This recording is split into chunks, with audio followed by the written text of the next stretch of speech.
Hello, alors dans cette vidéo, on va regarder comment utiliser correctement ce nouvel outil que sont les voxels.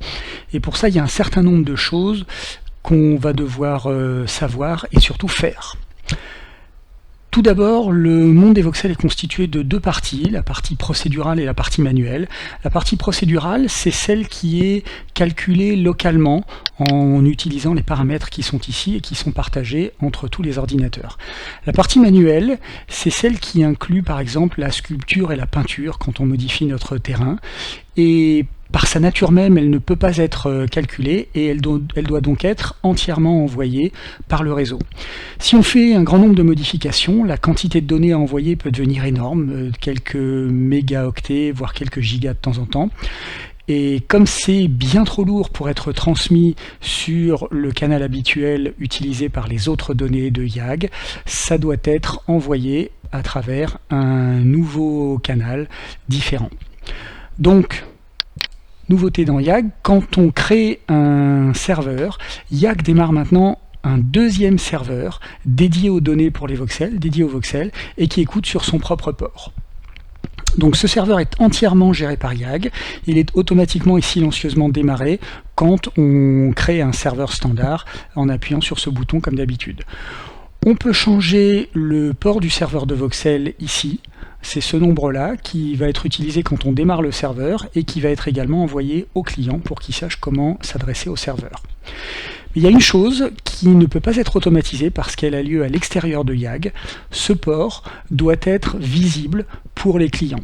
Donc le joueur qui joue sur le serveur doit s'assurer que le port est atteignable depuis le réseau, depuis Internet, sur son ordinateur. Alors ça signifie généralement configurer ce qu'on appelle du port forwarding sur votre routeur local. Le routeur, c'est la box. Hein. Donc le port forwarding, en français, tiens, comment ça se... Transmission de port peut-être, mais peu importe. Vous trouverez, même en français, beaucoup de choses. Si vous tapez port forwarding, c'est très classique. Alors, pour être tout à fait clair, rien n'a besoin d'être fait sur les clients. On est d'accord? Tout ce que je raconte là ne se passe que sur le serveur. Voilà.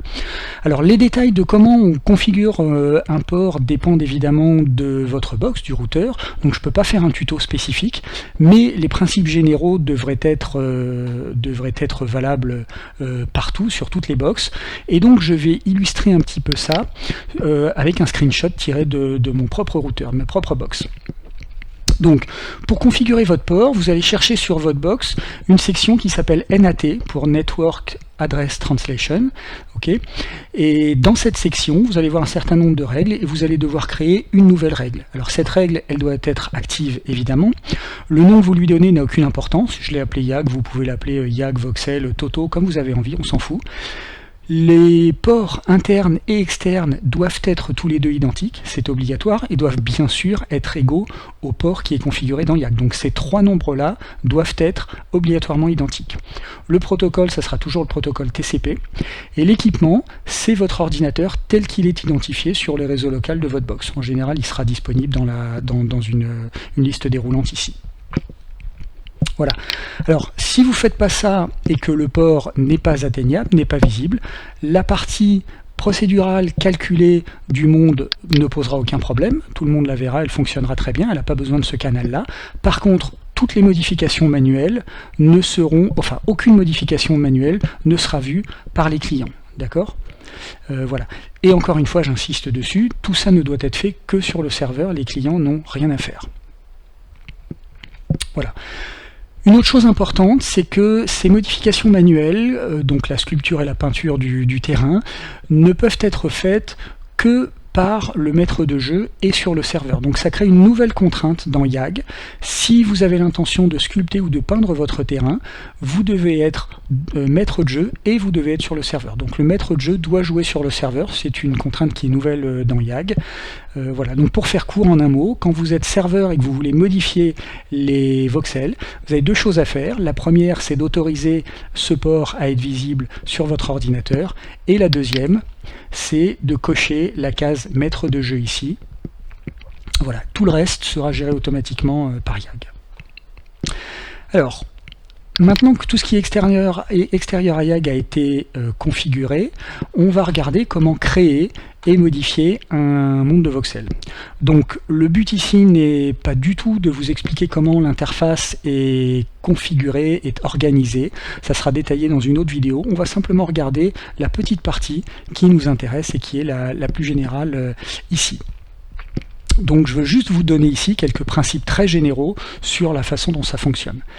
Donc la première règle la plus générale, c'est que quand vous faites une modification sur votre monde, vous devez l'appliquer pour la valider et pour tout envoyer au client.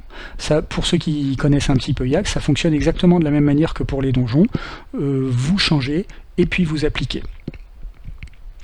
Mais comme recalculer un monde complet de voxels peut prendre pas mal de temps, jusqu'à plusieurs minutes parfois, j'ai fait deux boutons appliqués différents.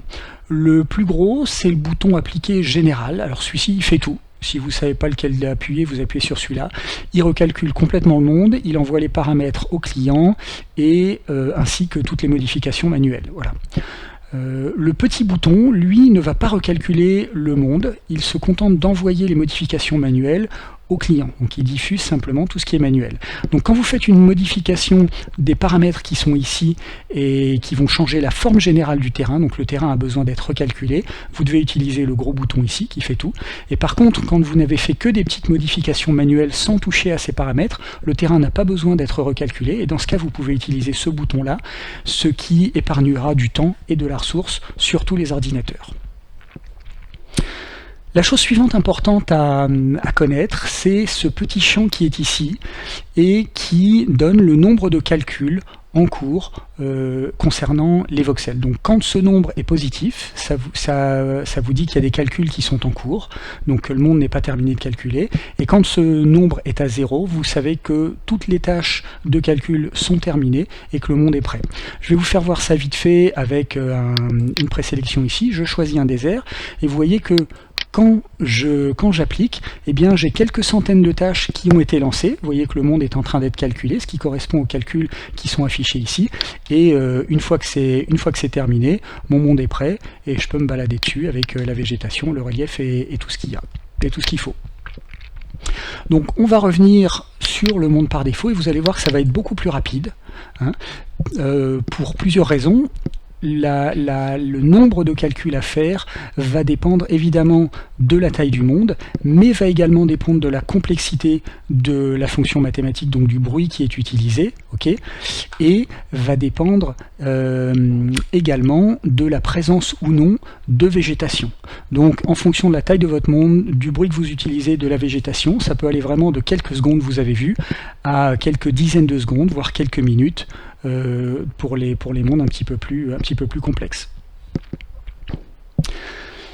Alors, une autre chose absolument essentielle à savoir, comme un petit peu tout dans cette vidéo d'ailleurs, si par erreur on lance un calcul qui est trop gros pour notre ordinateur. Donc ça peut arriver quand par exemple on demande un monde beaucoup trop gros, il ne faut jamais le faire volontairement, là je vous fais voir ça juste pour l'exemple, je valide ici, et là vous voyez qu'instantanément je me retrouve avec des centaines de milliers de calculs qui sont lancés, et vous voyez que ça décroît très lentement. Donc ça nous dit que les calculs vont durer très longtemps, et on n'a pas envie de ça, d'abord à cause du temps, on n'a pas envie que ça dure longtemps, et surtout parce que beaucoup plus probablement, à un moment, je vais saturer ma mémoire, et donc le jeu va sans doute friser ou crasher bien avant la fin des calculs. Donc, pour se sortir de ce genre de mauvais pas, j'ai prévu un petit bouton d'arrêt d'urgence, qui est ici, et qui permet de détruire totalement le monde et d'arrêter tous les calculs en cours. Donc par sécurité, il doit être activé avant d'être utilisé. Donc on coche cette case ici, le bouton passe rouge, et quand je clique dessus, hop, vous voyez que ça a tué toutes les tâches, ça a détruit le monde, et puis ça restaure la paix sur tous les ordinateurs. Voilà, on va revenir sur le petit monde par défaut pour ne pas laisser un écran vide. Et je vais terminer avec une dernière chose importante. Vous voyez qu'il y a des parties qui sont grisées dans l'interface, des parties sur lesquelles on ne peut pas cliquer, elles ne sont pas utilisables. Ça signifie simplement qu'elles ne sont pas pertinentes pour les paramètres qu'on a choisis. Donc en général, différents bruits vont avoir besoin de différents types de paramètres. Vous voyez que si je choisis un bruit différent, eh bien, il va avoir des paramètres utilisables différents, etc., etc. Donc en fonction du bruit qu'on utilise, on va pouvoir utiliser ou pas certains types de paramètres. Les zones grisées sont simplement celles qui ne sont pas pertinentes pour les paramètres qu'on a choisis. Voilà, je crois qu'on a fait le tour. Ça couvre un petit peu les propriétés les plus générales et les plus basiques de cet outil, de nos voxels. J'espère que ça a été utile. Je vous remercie comme toujours d'avoir regardé la vidéo. J'espère qu'on se voit dans la suivante et à bientôt. Merci, ciao.